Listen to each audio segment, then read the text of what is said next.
Alright, hello YouTube, welcome back to the coaching slash game review series. This time we're mostly looking at Cerberus's game. Cerberus is, I think, 2.6k now, or 2.4k. He's dual with our Waffler, so Waffles also wanted to have some insight on the game, but I'm mostly going to focus on Cerberus.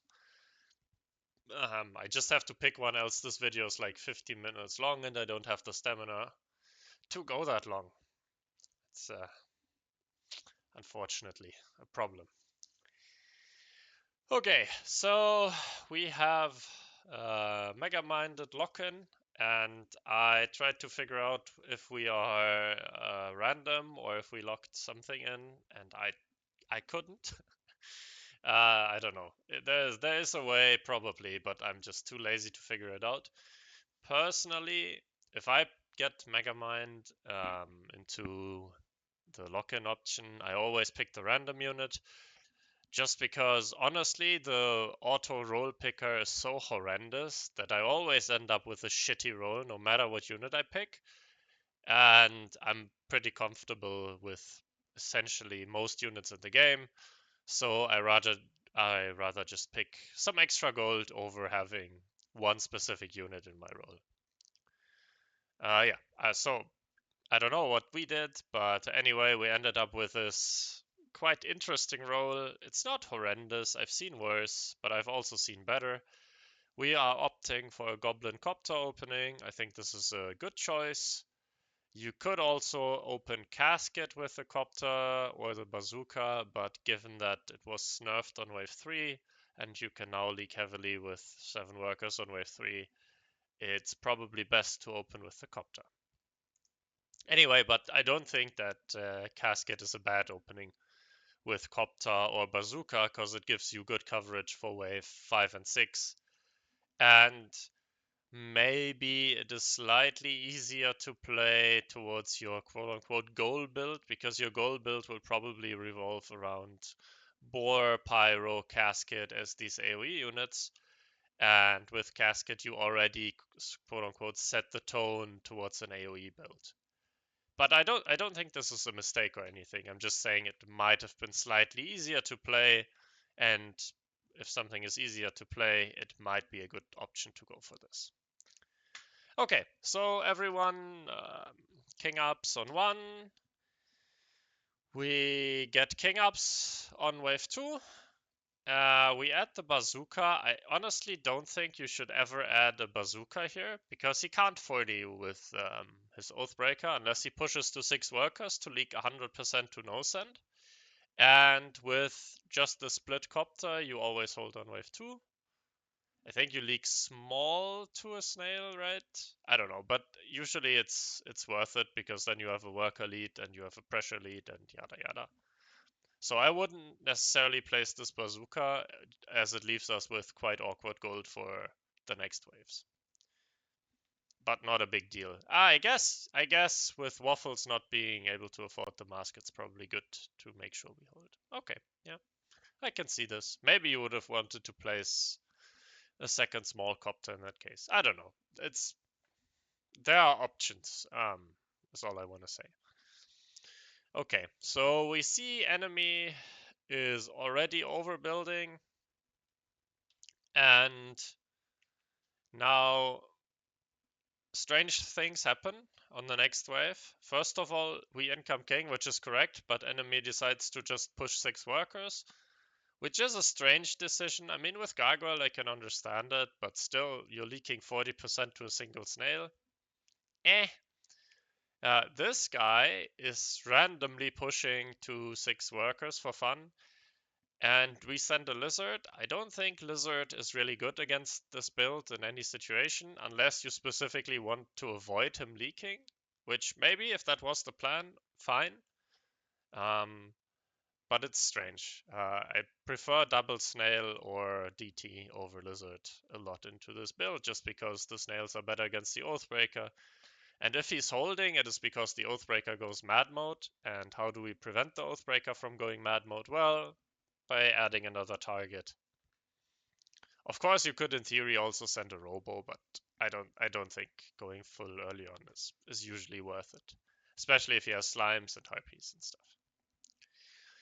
Meanwhile, on our lane, well, so we don't have a good answer for wave 4.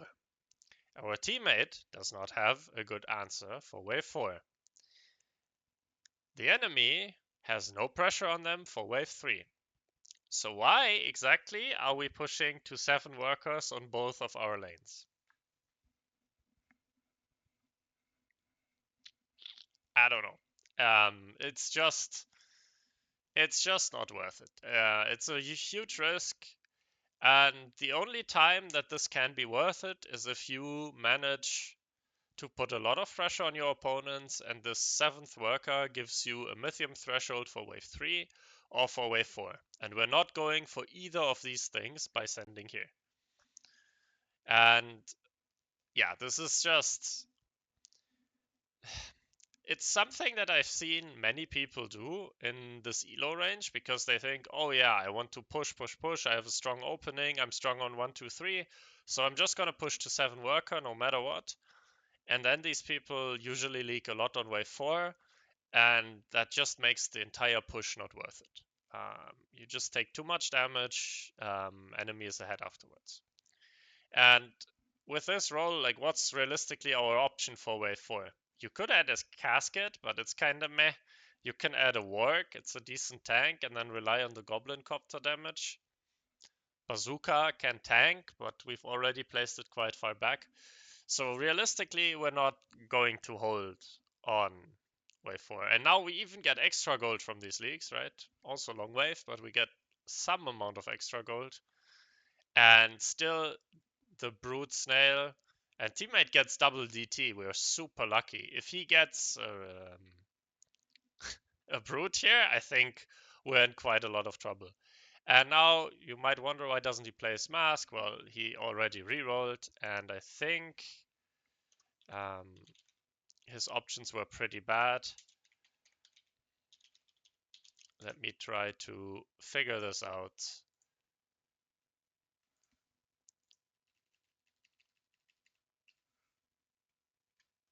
Right, let's quickly hop in the in-game view, because this tells me that Waffles, instead of, like, this is another thing.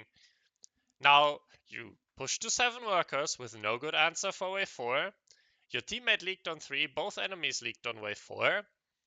What do you do with redraw? Well, you redraw for a mask, or a very good answer for wave 4. But instead we decide to not do that, so we leak to double DT quite significantly. I do like that we send a Brute here. Teammate is also going full, and this is probably his best send because, well, into this you never want to Brute, and I don't think we had Brute pre-income. Lizard over Robo it's pretty close. You don't expect him to go Green Devil, so Robo can be good here if you're aiming to deal some counter damage. Not a huge, yeah, don't think this is a bad decision at all. I just think that we could have avoided this 33% king damage by just saying 6 workers on one, or probably both of us realistically. And you should always reroll in this spot as your on waffles. Like, I honestly think this super aggressive early game, it's just, don't do it. Just honestly, don't do it. Just try to play a solid early game. I know it's a little bit more boring. I know, and people out snowball you potentially, and yada yada. But honestly, please do not try to do something Omega special yet. Like, you're at a 2.5, 2.6k rating. That means you have understood the basics of the game decently well. And sure, you want to improve and do the cool things that the best players in the world do, where they hyper push and yada yada. But try to stay a little bit more solid in the early game until you really, really understand why this stuff happens, and really focus first on getting a great overview of the game. Like, who has how many workers, what waves are we targeting, where are we combined weak, combined strong, and then try to have a solid early game where you sort of free up mental capacity to think about mid game and late game strategy quite early on so you can get yourself into a decent spot. I think that's much more important than eking out like one more worker on wave 3 or wave 4. That's something that will give you maybe, I don't know, 50 elo bonus than when you're at 3.3k already. Because the scaling is really not that, it's not so important as people think. Okay, so now we're strong on wave 5. Teammate builds the pipsqueak, best unit in the game at this patch. Now it's finally nerfed. We income king on both. I think this is correct. We get income. This is also correct. And now we can consider targeting wave 7. Against yellow, we definitely want to go wave 7. Against teal, it's not so good.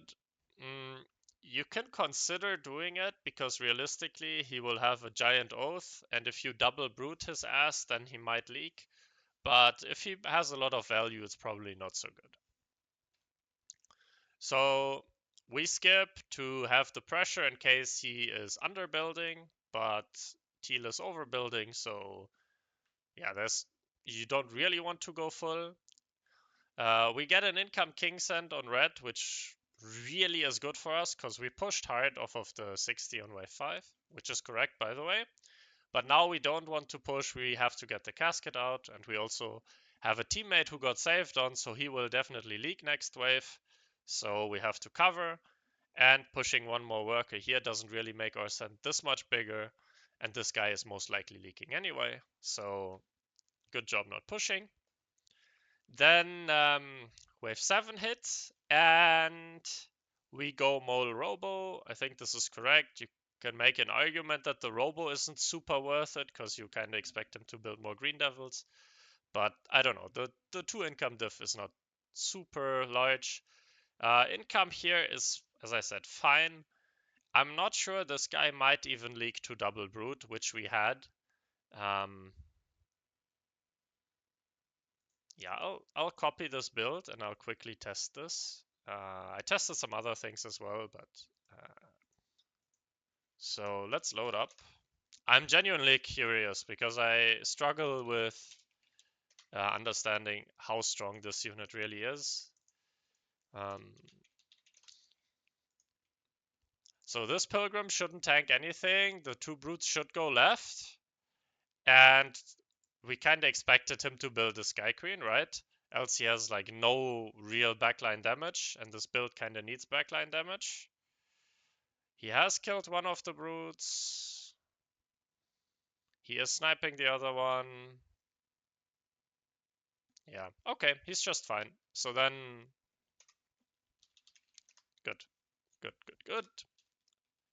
That makes our decision to go income even better. Yep, good choice. Again, with a 600 value plus 25 he showed on 6, I would have gotten income as well. I was just curious because sometimes, even if you only expect him to leak small, it's worth to go full when your teammate is going full, especially since you've already dealt some king damage. But this is, so, good choice. I just wanted to make sure it's correct. What is not correct is hunting your pack rat on wave number 7.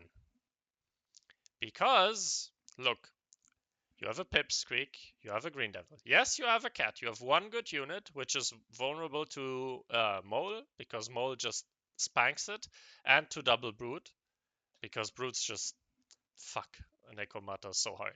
And this guy, yellow, is being saved on while he's weak on wave 7. So what is he going to do? Well, he's gonna send you. So why are you hunting here? And these are the decisions. This is why I'm saying you really shouldn't be trying to like make these minor greedy plays that get you slightly ahead or something. Like in this spot, it's always correct to make sure you have as much value as possible for the send. And with mental resources, if you really just focus a little bit more on these quote unquote meta game things, like what's the game state? how many workers does the guy have that's sending me? Is he being saved? Where is he weak? When does he have to send? Yada yada.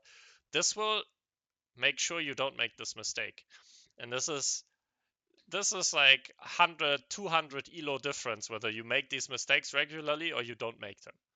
Yeah, it's probably 200 something elo, probably. One of these mistakes per game is like, it puts you quite far behind, because leaking is really, really bad in the current meta. So really focus on these things rather than trying to be like extra greedy or extra exciting or make an extra good play.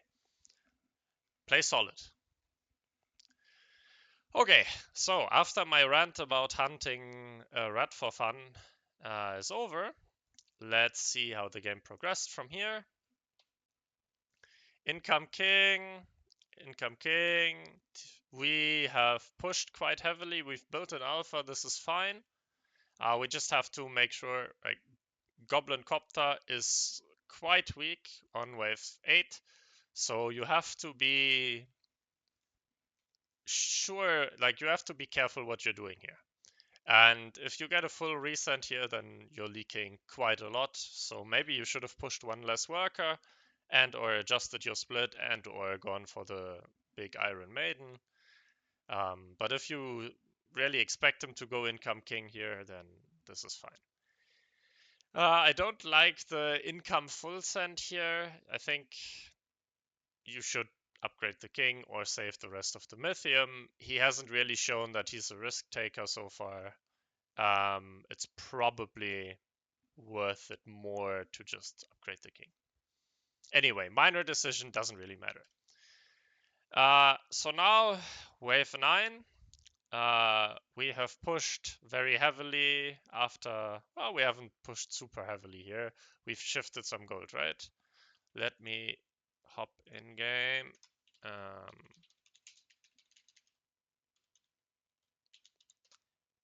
This is the issue with Drachbot. Sometimes it doesn't really show you when the workers are pushed. So let's look. Okay, we push to 17 workers for wave 9, and then we get another send. Yeah, this is... I like the hard push here. It's a good play. This guy, yellow, is quite weak on wave 10. Watermelon isn't really weak on 10. Teammate is incoming here. It's not... Yeah, it's fine choices, honestly. Okay. Now we go to wave 10, where we get income kinged again. We decide to send. Teammate gets a full send, but he was overbuilding, so he's fine. Now, I probably would not have gone for an income send here, and I probably also wouldn't have pushed so much after the wave 9 send. The reason is that at the latest at this point, we really have to think about our mid-game decision making and what waves we want to target. And at this point, when we're looking at these builds, we really want to make sure we can go to wave 13 against them, right? They've shown so much garbage on their lanes that wave 13 is our obvious target, and you probably already realized this. Moreover, there's an aggressive spell with counterattack in the game, and our teammate's build is very weak on 12. And sure, our build with Boar Pyro can be very good with Glacial on 12, but it's also not a build that can cover a lot, and we're already at 49% king. So if we give away a free line to the opponents by incoming on wave 10, we might very well end up either dying on wave 12 or being forced to send on wave 12, which is essentially their best wave. And that gives them a very free way of playing the game, and then we will most likely lose the game. So at this point, I would have... Maybe you even want to push a little less for wave 9, but with this income send, it's fine. And then you probably don't want to income here. You're very lucky in the sense that Waffles is overbuilt here, and the enemy decides to just full send him here. If they just both decide to save here, And this guy is getting incomed here. They can both go counterattack, and one of them can leak wave 11, and then you are in a lot of trouble on wave 12. So this is why I would have tried to sort of play this differently. And also, I would not necessarily have added the second catapult on Waffles, because he has a DPS unit, DPS unit, DPS unit, and you really want a little bit more tank value for your DPS units to go off, especially catapult, as it only deals damage when it's max range, or a lot of damage. So you really want to make sure that it gets to max range. Okay, so now with this send, we're Gucci, we're fine. We could, in theory, take counterattack and really, really hard force 13 with it, but it's also fine to play Glacial and be a little bit safer in the upcoming waves, especially since we're under by some amount on red and we're worried about wave 12 still a little bit. Yeah, if they leak wave 11 or something. So we get king up only on wave 11. I don't know why. And Waffles has pushed really, really hard. Again, I think we are really discounting their counterattack potential to go wave 12. Sure, this guy was saved on teal, so it's a little bit more risky, but yellow can just cover. He can play to cover, this guy can go counterattack and leak, this guy can go counterattack and not leak, but he doesn't need a lot of Mythium to leak Waffles on 12. So you're giving them a chance by pushing so hard here. And you're leaking, which makes a super long wave, but enemy took Glacial, and now I think they also showed the spell, so now you're kind of fine. Waffles is going for another leak with a fucking Schnörderness. I swear to God, Waffles, okay? If I see you building another 0 buffed Lioness in any of these games, I'm going to personally ban your account. We do not do this. I don't care what you do. If you build more walks, if you build whatever, I don't care. Yeah, just I fucking build a penis with looters. I don't care. Do something with your gold that is not a 0 stack Lioness, okay? Do not do this ever again. It's why? Why? Just why? Why? You even had gold for an alpha male. Man, why don't you just build an alpha male? Yeah, sure you don't leak, but come on, man. You don't need the long wave. Okay, so now wave 13. Well, I mean, we are building more alpha males. We're building more tanks on red. I think this is the correct choice. We put Glacial on a bazooka, which will be a Zeus soon. Yeah, I don't hate that choice. We don't really have... Executioner isn't amazing either, I don't think. And sure, we could have gone counterattack, but we're already high push. We have enough Mythium. I think it's better to go Glacial.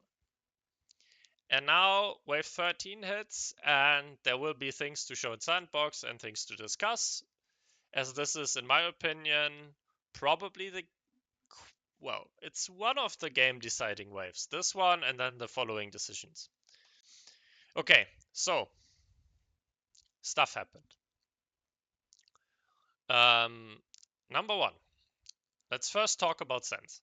The send into Watermelon is perfect. Pack imps, you see the gate on wave 12.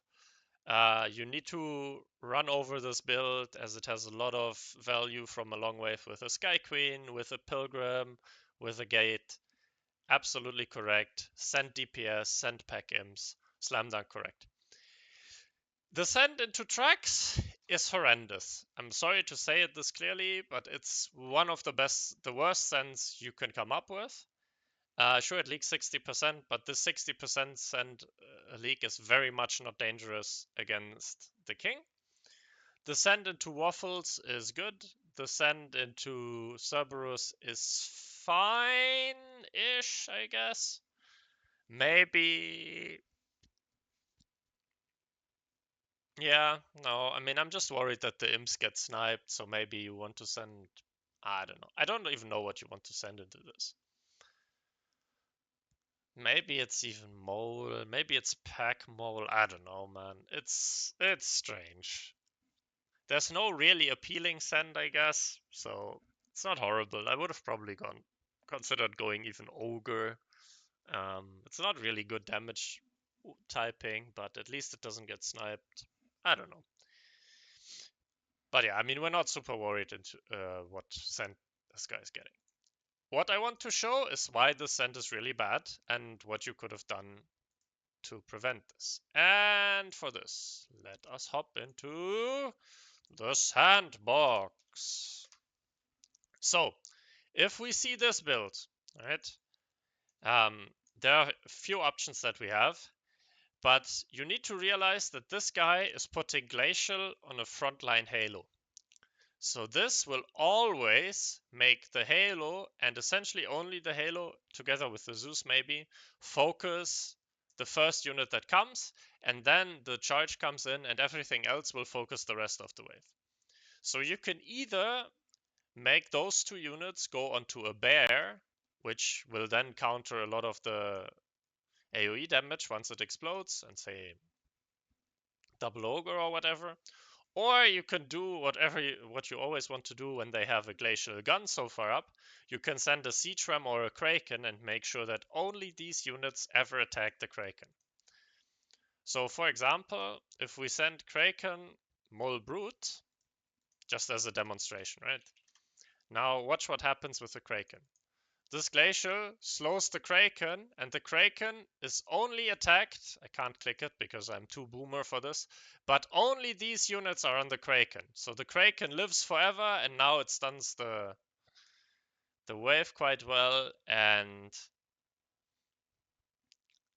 you are leaking him 5 creeps, which are reasonably healthy. And this is already a win on wave 13. But it's also with like different sets, as I said. Bear, double ogre. Essentially, it's the same idea, only now that you're using the bear and you're making sure that the heal of the bears is not wasted. And now you end up leaking him. I think when I tested this, and you're leaking him like 2 creeps and an ogre or something, or 2 creeps and 2 ogres. I don't remember. Obviously, it depends. Yeah, 2 creeps, 2 ogres, also large percentage.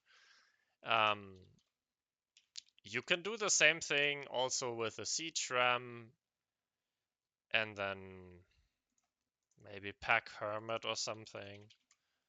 Make sure that you're not sending the snail in that case, because that snail will fuck up exactly what we just discussed. I mean, I haven't tested the send, so maybe this will do poorly because the pack is potentially bad. I don't know. Yeah, it's definitely the worst send so far. But we're still leaking him 3 creeps, yeah? And now you might say, well, he also leaked 60% in game, so why is this such a big difference? Well, the big difference is the danger for the king. Because 1 Needler is much less dangerous for the king than 3 drill golems, or even 5 for that matter.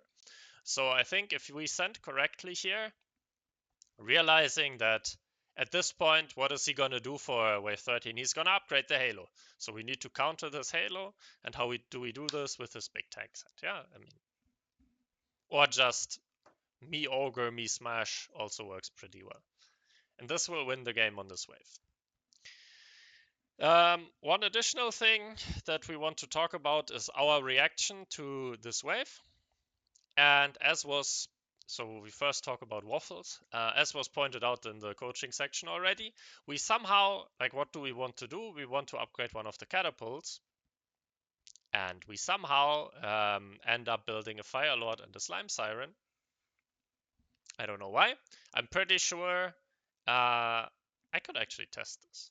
Let's test big catapult against the send. And let's make sure that we can actually see this, so I don't have to cut the video.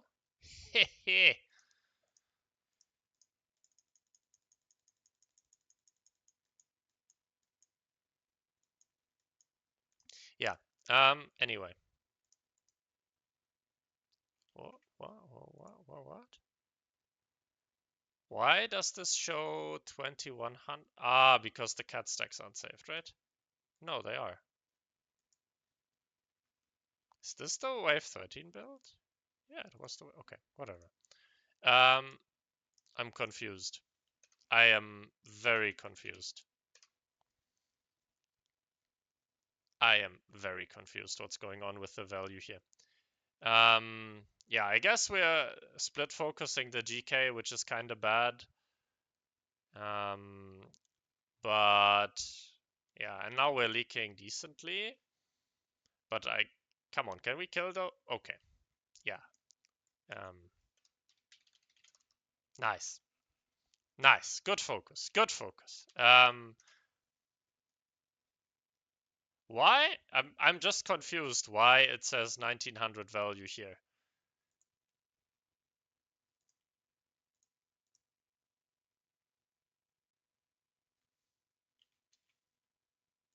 Okay, I am...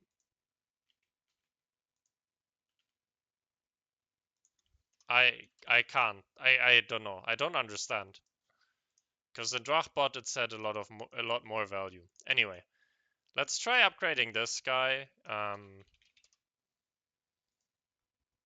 I can't figure this out, and I will not spend a lot of time figuring this out and then editing it. I'm sorry, but the point still stands that I think Big Catapult is a lot better, but you're still leaking decently against Descent. I guess it's just one creep less than in-game, so it's slightly better, but not a lot better. I'm pretty sure it would be a lot better if this was an alpha male instead of a lioness.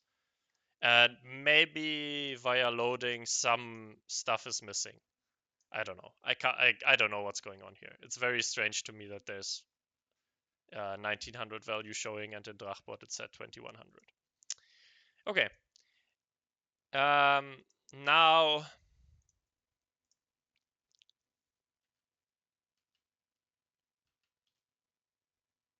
I don't understand. I don't understand. Let's come to Cerberus's lane, and I think what's going on here would make Kid K very angry. It is a very famous Kid K meme, and we even had a Penny video rant about it. And there's something happening on this lane that we do not want to see ever, and it is the famous sixth walk. The sixth walk was built! And now we have 6 wargs. Why do we have 6 wargs? Hello? Hello? 6 wargs. Why? Yeah, I think honestly, at this point, we should be expecting a full send here, or at least we should be trying to cover ourselves against this full send, or we should, if we think there's never a full send coming, teammate is holding, it's always fine. I don't think we should ever expect this after the 2 last leaks, but if we somehow end up expecting this, then we should prepare for the next 2 waves. And I don't know if you're aware of this, but wave 14 and 15 deal magic damage, and Warg with his natural armor is not known to be the best tank or unit in general on these waves. So I think for this wave, you really want to upgrade your Zeus because your bazooka to a Zeus because it has Glacial. Building an LOD is kind of meh, and then you build like 1 Warg at most. Maybe even upgrade this Warg to a Lioness because it has 2 stacks, then it's kind of fine. But these are your options. I don't think adding an LOD and 3 Wargs is really good. I'm pretty sure that with a Zeus, LOD, and whatever gold you have left somewhat spent, maybe you can afford the Lioness. I don't know. I can't do the arithmetic. I'm skill checked here. But I'm very sure that you can full hold the send and potentially cover like one of the creeps that your teammate leaks. Okay. And now finally, let's get towards wrapping this up because I'm already waffling around for quite a long time. This has also been pointed out in the Discord already, is which wave do we target? And we end up targeting 16, and we are being criticized quite heavily for it in Discord, and I think, yes, it's the wrong wave to target, because this guy is showing Pyro, Boar, and a Glacial Halo, but I think it's not as quote unquote as bad as people are saying, because we also have some things going for us, right? We have Glacial Pyro ourselves with Boar, so we feel confident that we can hold. Teammate is Redraw, so he can redraw into something good. And we are also super low on King HP. So the other option that we have is a huge undercut for wave 15. And a huge undercut for wave 15 is A, usually if you go for it, quite obvious. And B, it will, in the best case scenario, usually be a race against healer gates, which is very hard to win. So I think in this spot, it's very hard to find the winning line. I think still you should go for a massive undercut on 15 and hope they don't realize, because I mean, we're not in the top level of gameplay where people will kind of quote unquote almost always realize this. And we are strong both on wave 15, so it makes sense to play for our strong wave on 15 as well. It's not like we're only good on 16. We're also very strong on wave 15 with the Phoenix and the Pipsqueak, and we can have a Hades. So I think commit for wave 15 is significantly stronger than playing for wave 16. But I don't think it's like, oh my god, how can you ever go 16 in this spot? It's so bad, blah, blah, blah, blah, blah.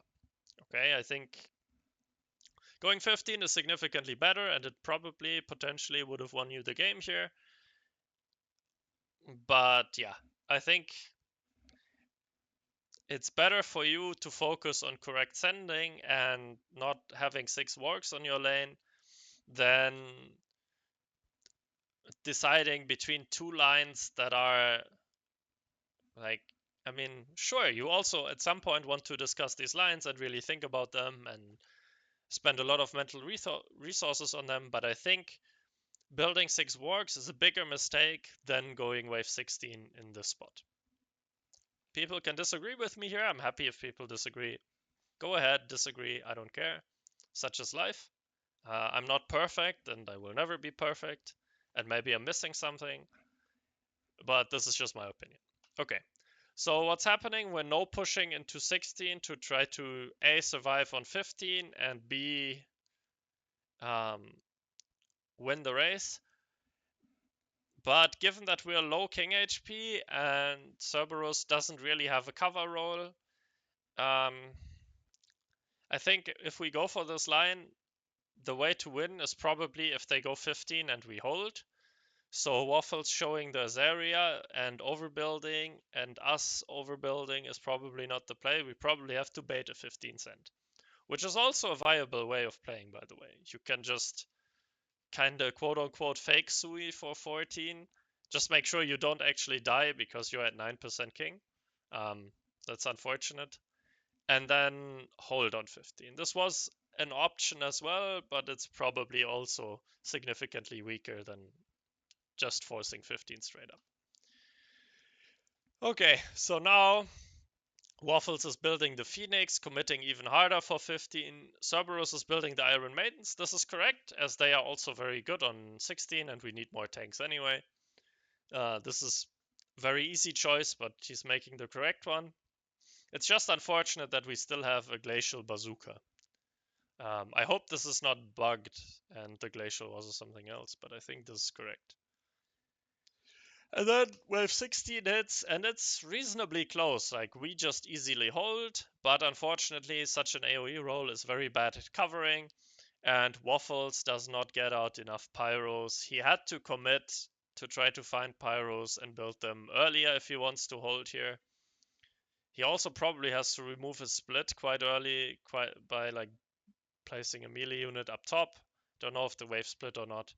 Yeah, we sent bears, it's the correct send, but Boar, Flower, Pyro with APS and a Glacial Halo is just too strong on this wave, and despite Teal leaking here, we cannot cover this leak, and with a low King HP, we unfortunately end up losing the game.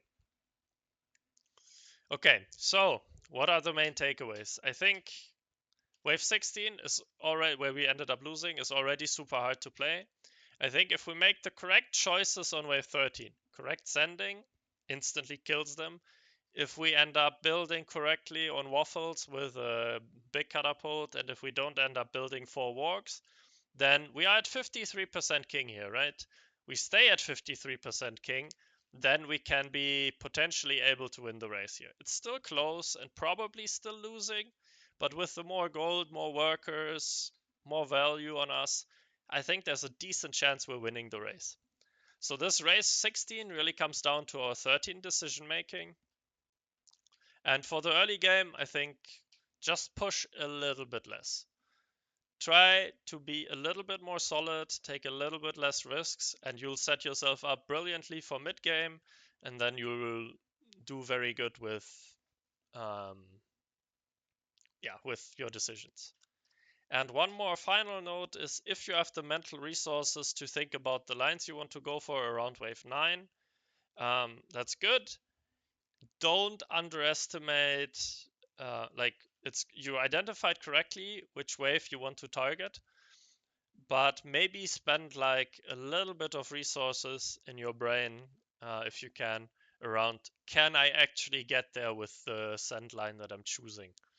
Because this opened you up for an undercut, which probably would have hurt quite a lot. So yeah, that's my analysis. Again, this is very, very long because I was trying to focus on 2 players and their decision making. I hope you find this helpful and not too long. And I hope to see you in the next videos.